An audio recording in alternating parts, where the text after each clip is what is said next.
Chapter 5: Solids, Liquids and Gases. Things around us. Materials are the things that objects are made from. These materials can be natural or man-made.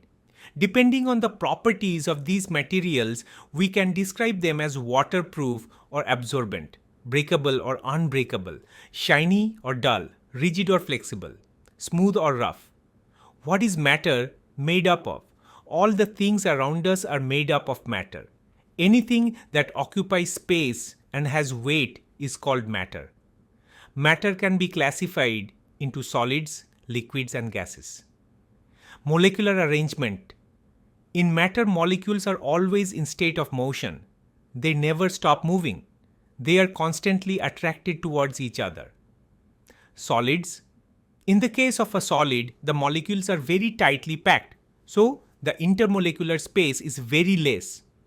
The intermolecular force of attraction is also very strong, so they cannot move away from one another.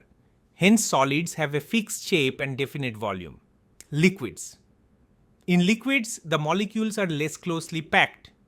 The intermolecular space in liquids is more as compared to a solid. The intermolecular force of attraction is lesser in liquids than that of solids. As a result, the molecules can move and slide over each other. Hence, liquids have no fixed shape and can flow from a higher level to a lower level. Liquids take the shape of the container. They have a fixed volume. Gases. In gases, the molecules are separated by large empty spaces. Hence, there is a lot of space between the particles. The force of attraction between the molecules of a gas is so less that the molecules are free to move in any direction. Thus, gases have no fixed shape or volume and are free to flow in any direction.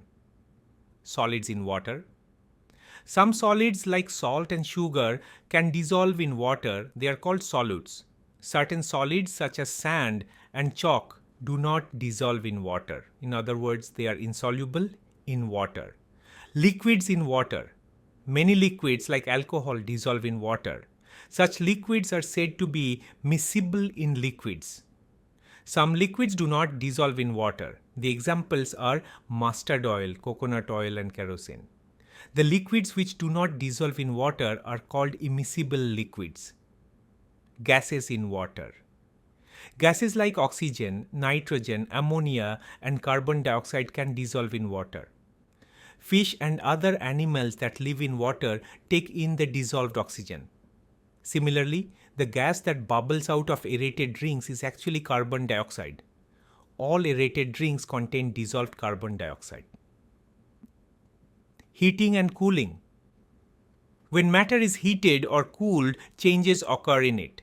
In many cases, heating or cooling change the state of matter. For example, ice on heating changes to water.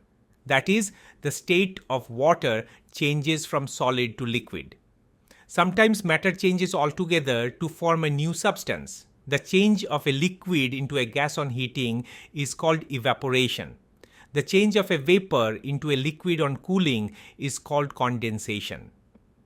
Physical change. In a physical change, there occurs a change in the physical property of a substance, but no new substance is formed. For example, if a piece of paper is cut into smaller pieces, it is still a paper. This would be a physical change in the shape and size of the paper. A physical change is a change in size, shape, or state of matter. Ice that melts is still water even though it has changed its state. Melting, freezing, and boiling of water are physical changes. The physical changes are temporary and can be reversed. In a chemical change, a new substance is formed with different chemical properties. For example, an iron may rust. Rusting is a chemical change. In a chemical change, a new substance with new properties is formed. Heat and light energy is either given off or taken in. When a piece of paper is burnt, new substances are formed. Paper changes into ash, produces carbon dioxide and water vapor along with heat and light on burning. Therefore, chemical changes are permanent. They cannot be reversed.